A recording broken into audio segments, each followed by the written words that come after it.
बोलिए श्री प्राणनाथ प्यारे की जय। श्री सतगुरु महाराज जी की जय। विपन्ना की जय। सर्व सुंदर साथ की जय।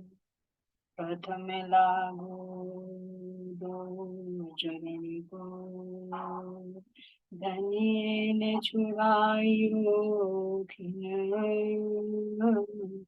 रात तले लालिड़िया जीवन, इन पाँव तले पड़े रहूं, धनी नजर खोलो बातुन, पलन वालो मेरे जीव के जीवन, श्री मामति चाहे चरण को, कर्मन शावाचा कर्मन, आयो बैठो मेरे संग, मेरे जीव के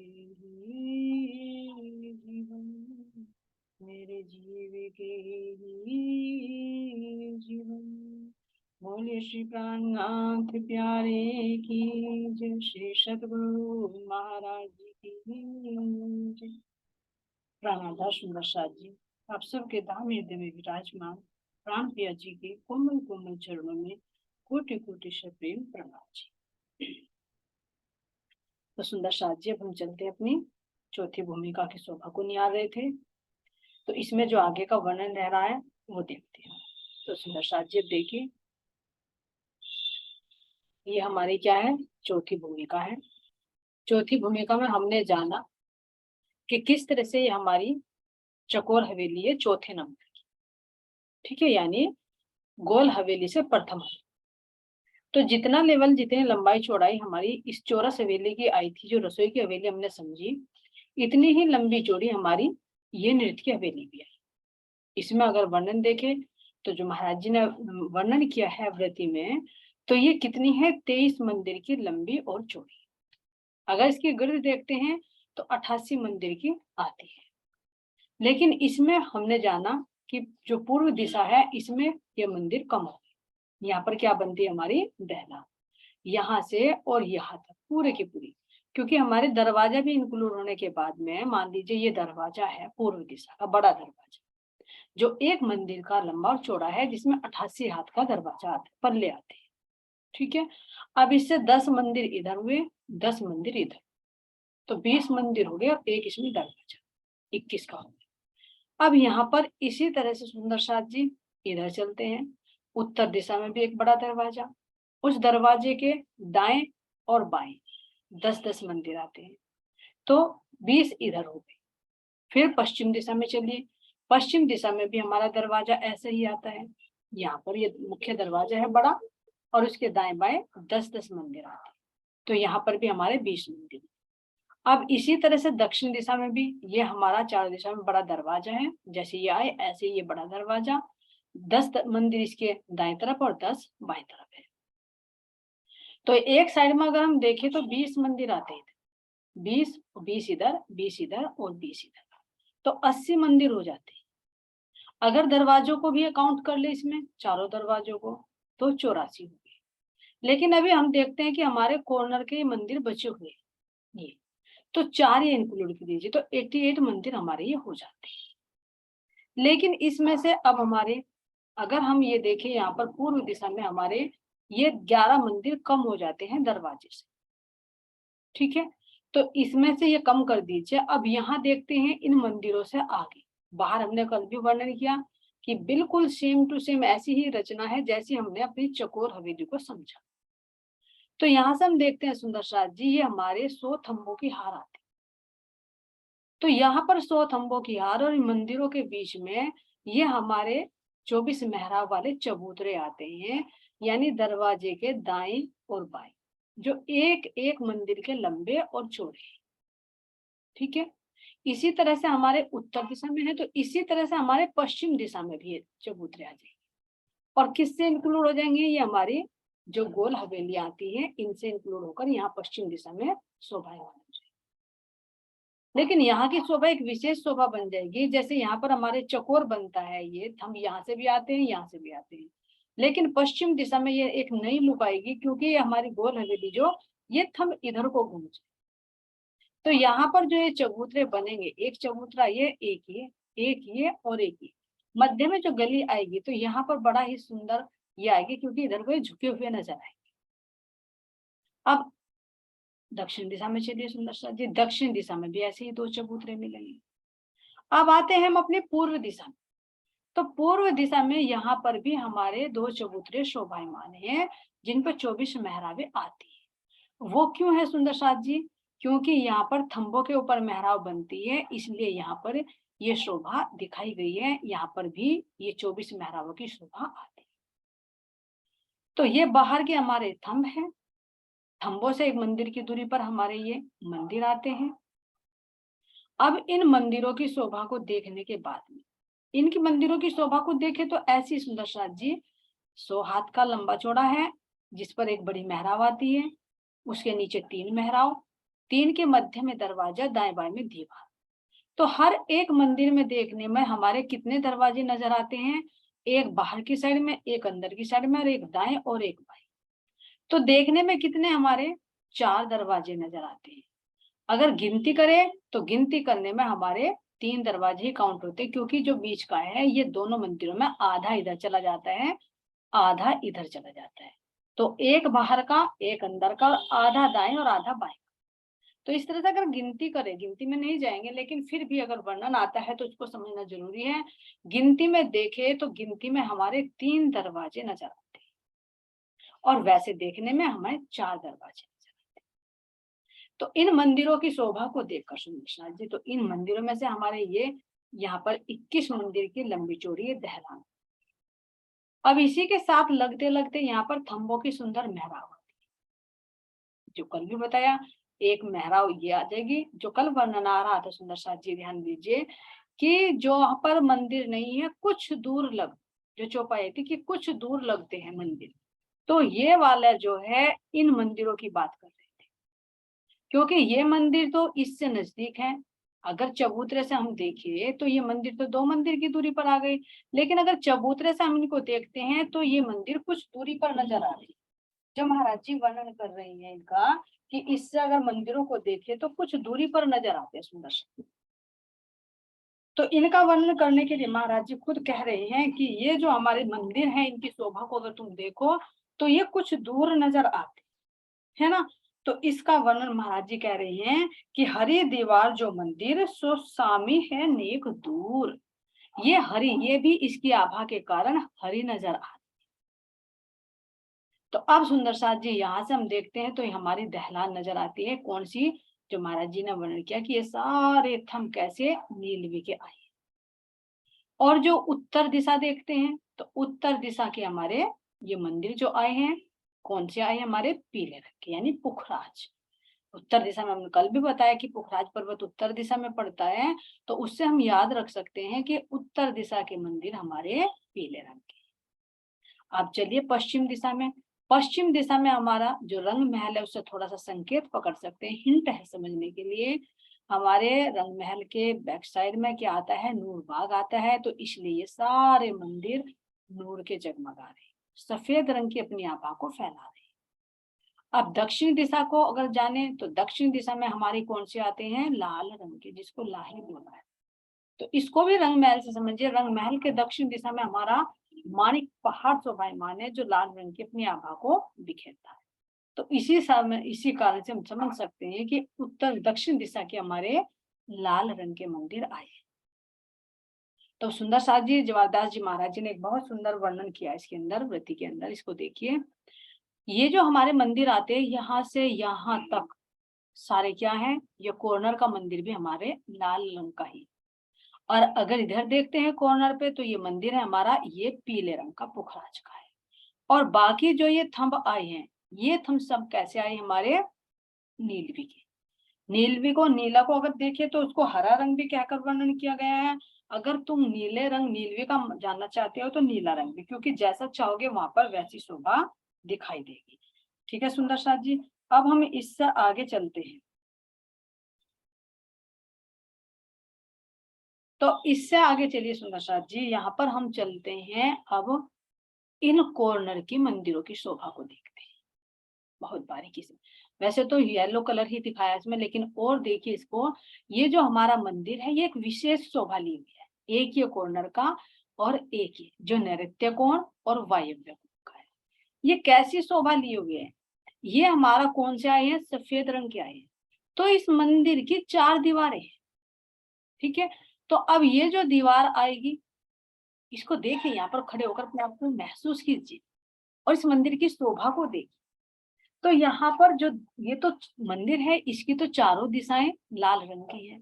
ये मंदिर है, इसकी चारों दिशाएं सफेद रंग की हैं। लेकिन ये कॉर्नर वाला मंदिर है, इसकी शोभा को देखिए, किसकी, एक ही तो ये दीवार किसकी, दक्षिण दिशा की, और एक ये पूर्व दिशा की। ये दीवार कैसी है, लाल रंग की। लेकिन ये जो हमारी उत्तर दिशा की और पश्चिम दिशा की ये दो दीवार कैसी है, नूर की, सफेद रंग। तो भी इस मंदिर में अगर खड़े होकर हम अपने आप को महसूस करें, तो दो दो रंग की दो दो दीवारें कितनी सुंदर शोभायमान है ना।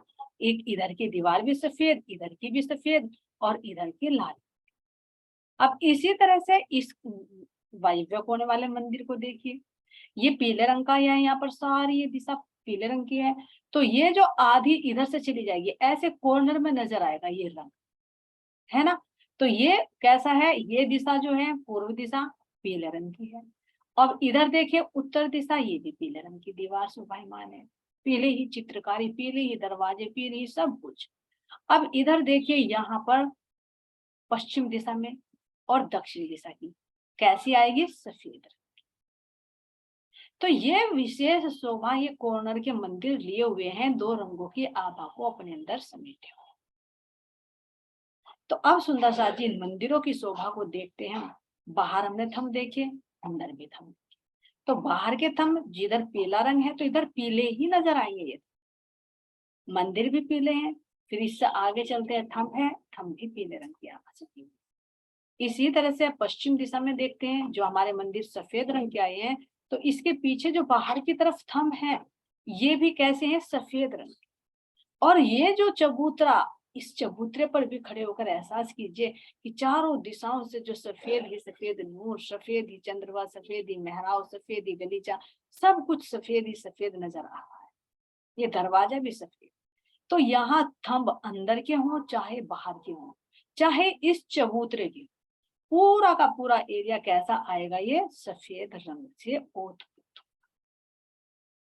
अब दक्षिण दिशा की तरफ देखिए, तो ये सारे थंब, मंदिर, अंदर के थंब, चबूतरे के थंब, सब अपने लाल रंग की किरणों को बिखेर रहे हैं। पूर्व दिशा में देखते हैं, तो पूर्व दिशा में सारी जो ये दहलाने बनी हुई है, सारे नीले रंग से ओत-प्रोत है। तो इस नीले रंग की आभा से ही सब कुछ ये जगमगा रहा है। यहाँ तक हम देखें, ये सीढ़ियां भी नीलवी की, ये थंब भी नीलवी के, मेहराब भी नीलवी के, यहाँ पर चबूतरे आएंगे, ये भी सब नीलवी। ठीक है, तो सुंदर साथ जी, 4 कॉर्नर के मंदिरों की हमने ये शोभा जानी। जो हमारा ईशान कोण का वो पीले रंग का है, जो अग्नि कोण का वो लाल रंग का है। लेकिन जो हम नैऋत्य कोण का देखते हैं, तो लाल रंग और सफेद रंग से मिश्रित दो रंगों से शोभायमान है। और वायव्य कोण का देखते हैं, तो पीला और सफेद दो रंगों से। तो ये हमने मंदिरों की शोभा को जाना। अब इससे आगे बढ़ेंगे हम, एक मंदिर की दूरी पर क्या आएंगे, हमारे थंब आएंगे। कितने आएंगे सुंदर साथ जी, 76 थंब आएंगे, 76। जैसे रसोई की वर्णन था, ऐसे ही इसका वर्णन है। अब इन मंदिरों की हार को पार कीजिए, तो किस पर आते हैं हम, अपने कमर भर ऊंचे चबूतरे पर। ये हमारा कमर भर ऊंचा चबूतरा है। जिस चबूतरे पर सुंदर साथ जी क्या होता है, चारों तरफ से 3-3 सीढ़ियां चढ़ती है, क्योंकि ये कमर भर ऊंचा।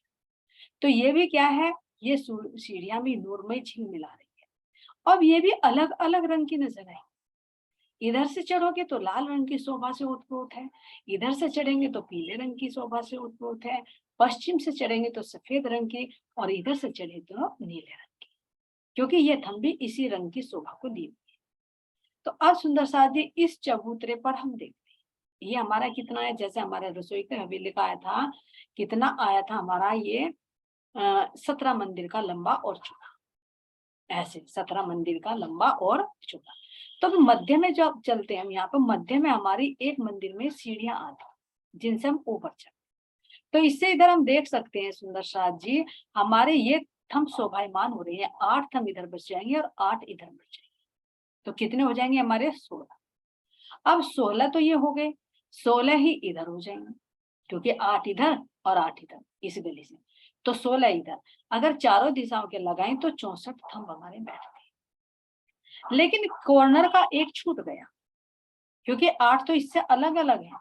अब इससे अलग 4 हमारे देखें तो हमारे 68 थंब यहाँ पर शोभायमान है, जिनके अंदर क्या है, इन सीढ़ियों को छोड़कर सुंदर कठेड़ा लगा हुआ है। तो यहाँ पर सुंदर साथ जी कठेड़ों के साथ में क्या है हमारे यहाँ, इस पर तो सुंदर गिलम बिछी हुई है। इसको मैं दूसरे नक्शे से दिखाती हूँ सुंदर साथ जी।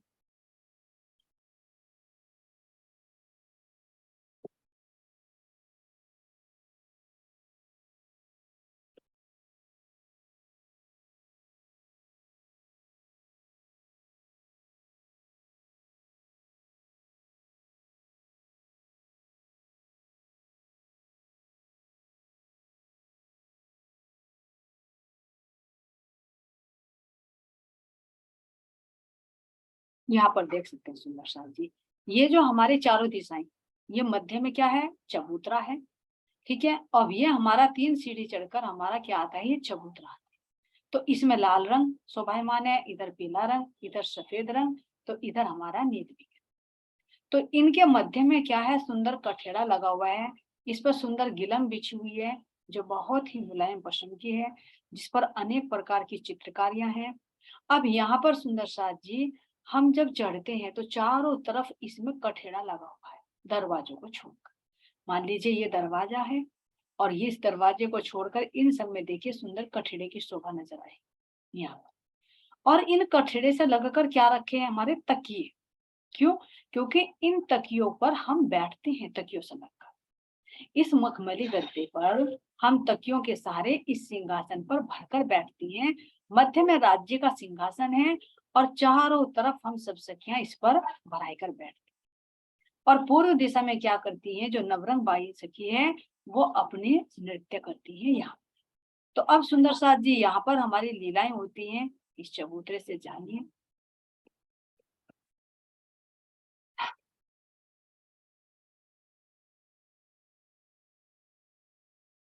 यहाँ पर देख सकते हैं हमारा ये मध्य का चबूतरा है, ठीक है, जिस पर अभी हमने सीढ़ियां बनाई।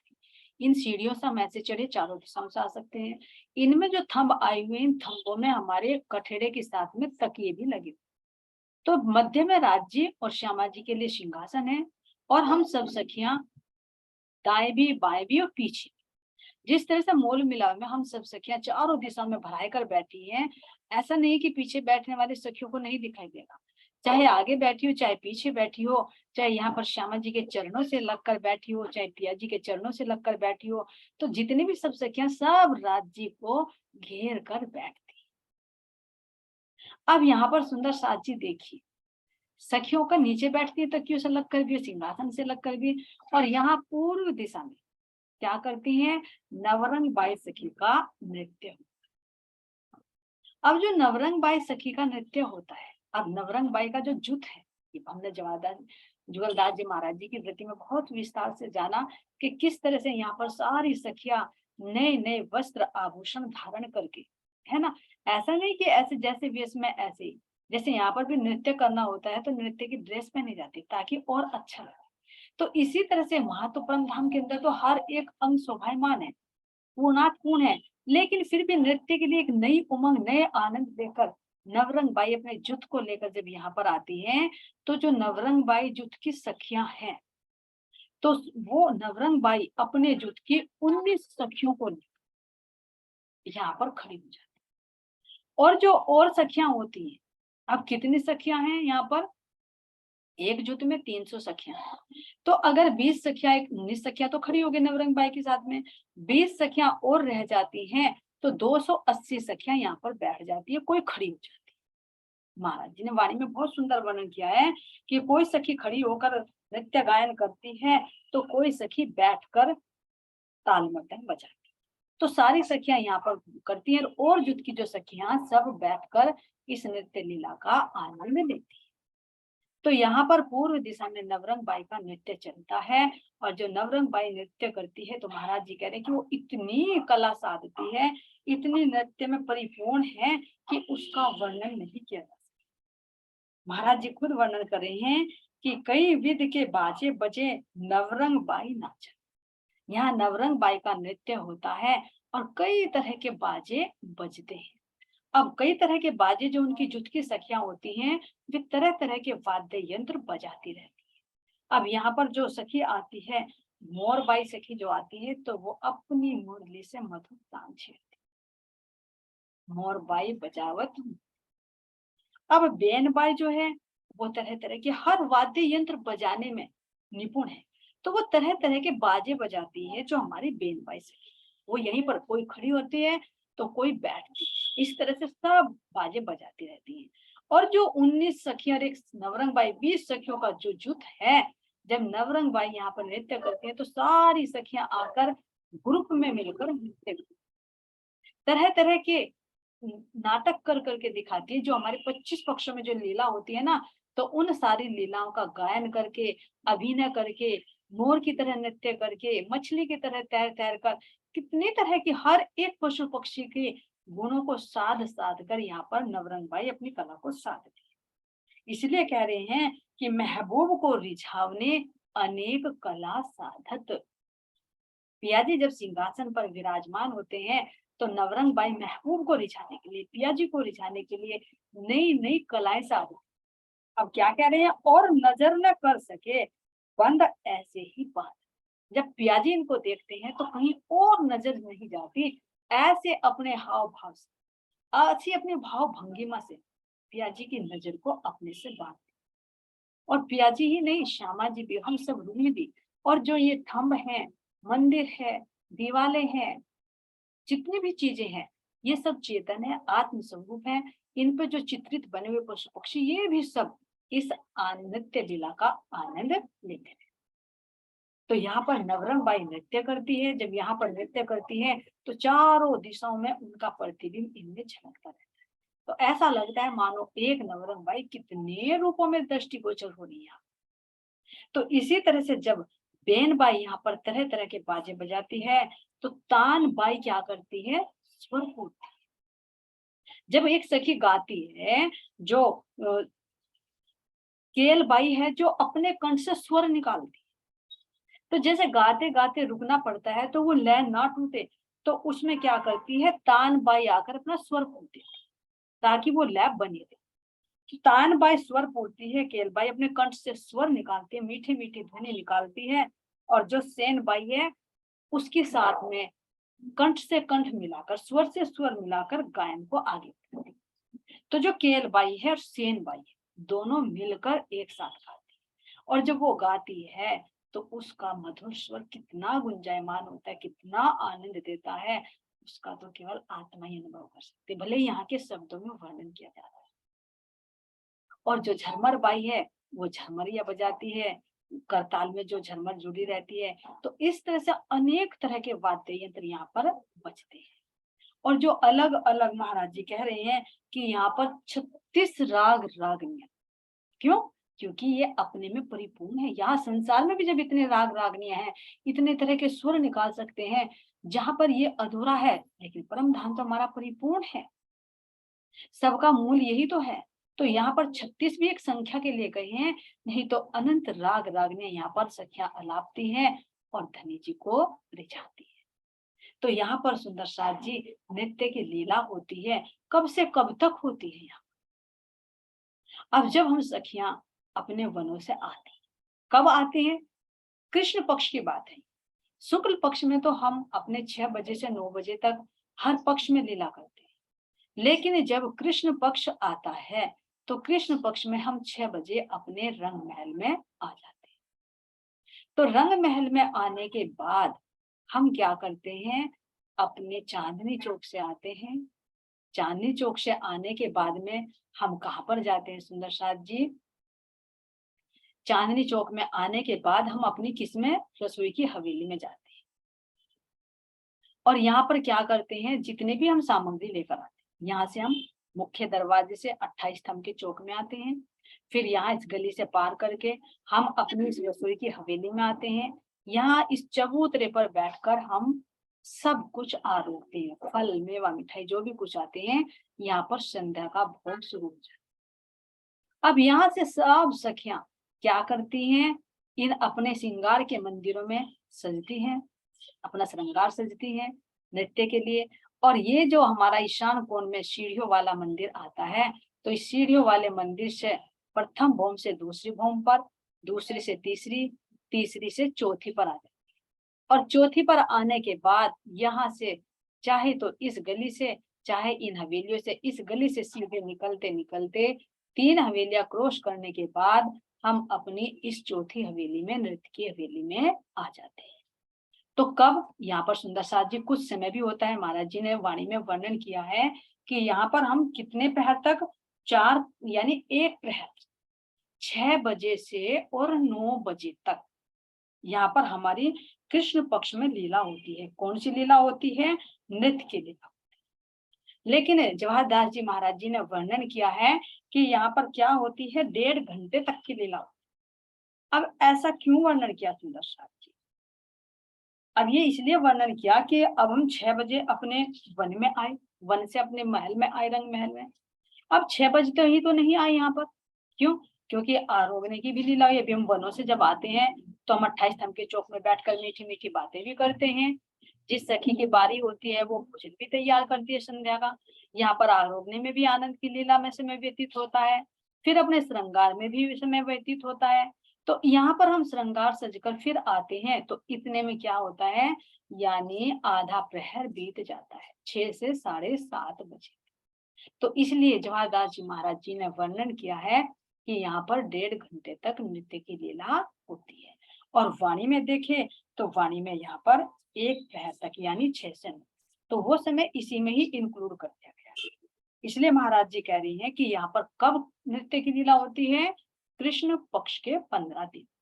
कह रहे हैं एक खेल एक पोहर लग होत हमेशा एक। यहाँ पर जो नृत्य का खेल होता है कितना होता है? 1 प्रहर तक यानी 3 घंटे तक।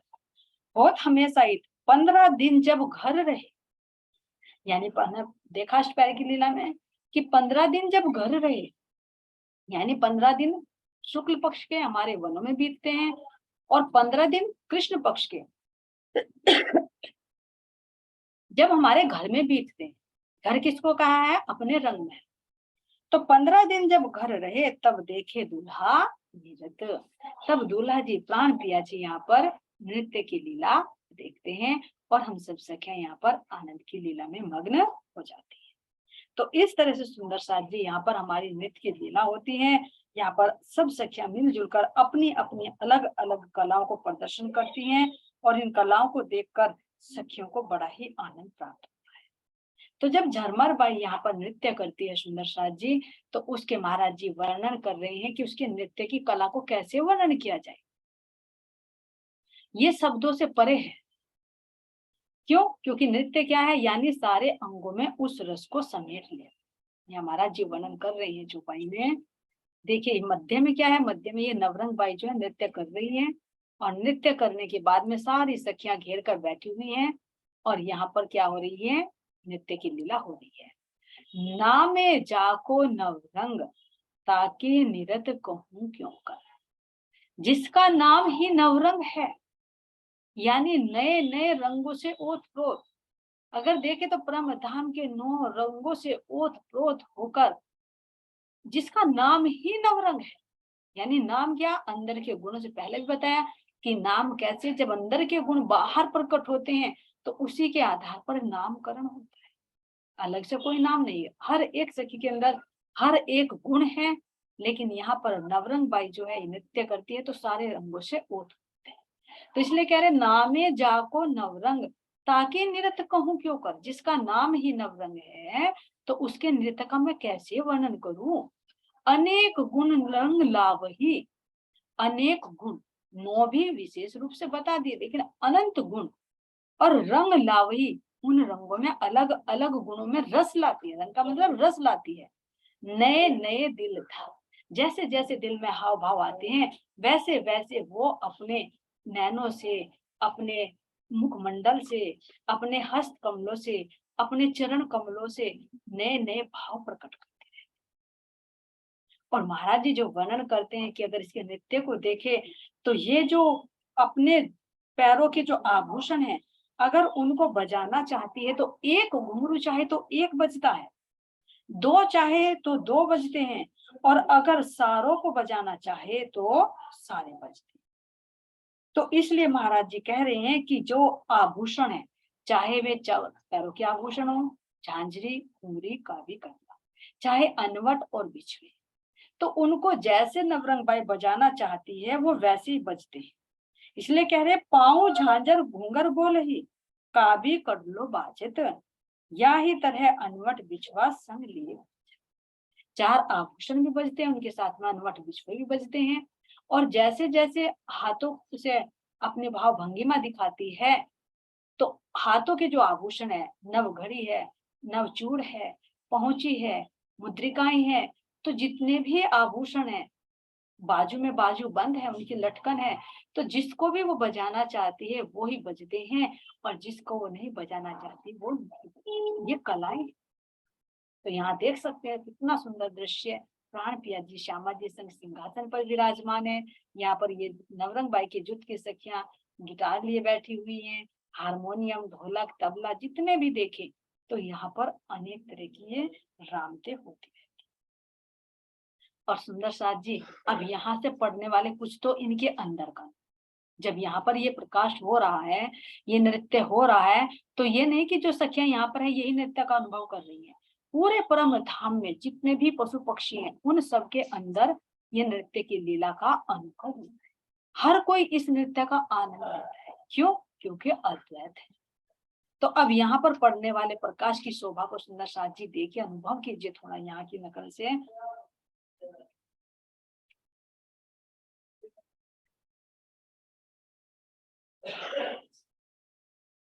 यहाँ देख सकते हैं सुंदर साथ जी, जिस तरह से इसके अंदर दिखा रखा है, ये थोड़ा सा नकल है यहाँ पर तो, लेकिन जब यहाँ पर ऐसा हो सकता है तो महाराज जी कह रहे हैं कि यहाँ इस नश्वर को देखकर अपने परम धाम में थोड़ा सा अनुभव। जब यहाँ पर रंग बिरंगा प्रकाश पड़ता है और नीचे भी सुंदर रंग बिरंगे हों तो कितना प्रकाश झिलमिलाता है, क्या उसका वर्णन किया जा सकता है? तो इस अपनी इस हवेली के जो चौक है मध्य का, इस चौक पर जब ऐसा प्रकाश 10 दिशाओं से निकलता, और वो भी कैसा, अलग अलग। एक साइड से जो वर्णन किया, नीला रंग, एक तरफ से पीला रंग, एक तरफ से सफेद रंग, और एक तरफ से लाल, और उन रंगों में भी अनंत रंग। तो जब ये यहाँ पर इस चबूतरे पर पड़ते हैं तो यहाँ की शोभा अवर्णनीय है, शब्दों में वर्णन नहीं किया जा सकता है। लेकिन फिर भी महाराज जी कह रहे हैं कि मैं अपनी आत्माओं को कुछ आहार देने के लिए, वहां का कुछ अनुभव कराने के लिए मैं इस शोभा का वर्णन करूँ। तो यहाँ पर जो लीला होती है ये इस मध्य के चबूतरे पर होती है, जो नवरंग बाई यहाँ पर तरह तरह की कलाएं साध कर प्राण पिया जी को रिझाती है और हम सब सखियों को आनंद प्रदान करती है। तो यहाँ पर सुंदर साथ जी, चाहे पशु हो चाहे पक्षी हो, जितने भी हमारे परम धाम में है, उन सब का अनुभव उनको प्राप्त होता है, चाहे जहां पर भी।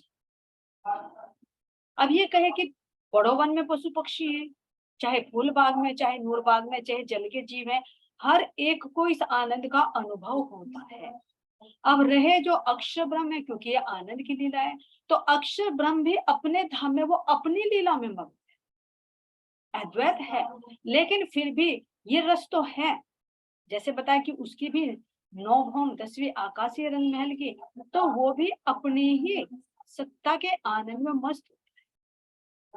ये आनंद की लीला है। तो जाजी महाराज जी जिसको जो अनुभव कराना चाहते हैं वो अनुभव उस आत्मा को वो कराते हैं। तो यहाँ पर सुंदर साथ जी ये नृत्य की लीला होती है। अलग अलग सखियां यहाँ पर वाद्य यंत्र बजाती हैं, नवरंग बाई नृत्य कर करके अपने भाव को यहाँ पर प्रकट करती है। तो इस तरह से सुंदर साथ जी हमारी चौथी भूमि की नृत्य की हुई, जब हम अपने आत्मा के अंदर अपने धाम धनी से एक रूप हो जाए। जिस तरह से भी बताया कि ये नूर है, जब हम उस नूर में समाहित हो जाएंगे, उनसे एक दिली हमारी हो जाएगी, उनके इश्क में सरोबार हो जाएंगे, उनकी शोभा से ओतप्रोत हो जाएंगे, तो हमारे हृदय में क्यों नहीं वे रंग। जब हमारे हृदय में वो रंग आएंगे और प्रियतम के एक दिली का हम अनुभव करेंगे, उनके आनंद का हम अनुभव करेंगे, तो वास्तव में वही आत्मा का नृत्य है। जिस तरह से हम यहाँ पर देखते हैं तो नृत्य प्रतिबिंब है, लेकिन जीव यहाँ पर क्या करता है इस संसार में, 3 गुणों के अंदर क्या करता रहता है, यहाँ नृत्य ही तो करता है जी। कभी सतोगुण के अंदर, कभी रजोगुण के अंदर, और कभी तमोगुण। जीव नाचता ही तो रहता है, यहाँ पर क्रिया ही तो करता रहता है, दुख सुख का अनुभव ही तो करता रहता है। लेकिन ये परम धाम का मेरा अनुभव है, कैसा अनुभव है कि जब आत्मा अपने प्रियतम से जुड़ती है और जब वो एक रूपता में, उस शोभा में, उस नूर में, उस इश्क में डूबकर सरोबार हो जाती है, तो वो अपने प्राण प्रियतम के साथ उस चिद और आनंद में ही रहते, कोई द्वैत नहीं रहता। तो ये सुंदर साथ जी राज्य महाराज जी की मेहर से हमने अपनी चौथी भूमिका को समझा। अब आगे की लीला धाम धनी की मेहर से आगे हम अपनी 5वीं भूमिका पर लीला में चलेंगे, जहां पर हम इस नृत्य की लीला करने के बाद में जब 9 बज जाती है, तो पियाजी नवरंग बाई सखी को क्या करते हैं, इशारे से बुलाते हैं और बड़े ही प्रेम से पान का बेड़ा देते, फिर सारी सखियों को पान का बेड़ा देकर इशारा कर देते हैं कि चलो सखियां अब शयन के लिए चलते। तो यहाँ से 9 बजे ही जैसे नृत्य की लीला पूर्ण होती है, तो हम क्या करते हैं, अपनी 5वीं भूमिका पर चलते हैं। तो कैसे कैसे यहाँ से अपनी 5वीं भूमिका पर चलते हैं, इसकी शोभा धाम धनी की मेहर से कल जाए। बोलिए श्री प्राणनाथ प्यारे की जय, श्री सतगुरु महाराज जी की जय, श्री पन्ना धाम की जय, सर्व सुंदर साथ की जय। प्रणाम जी, सभी सुंदर साथ को कोटि कोटि से प्रणाम।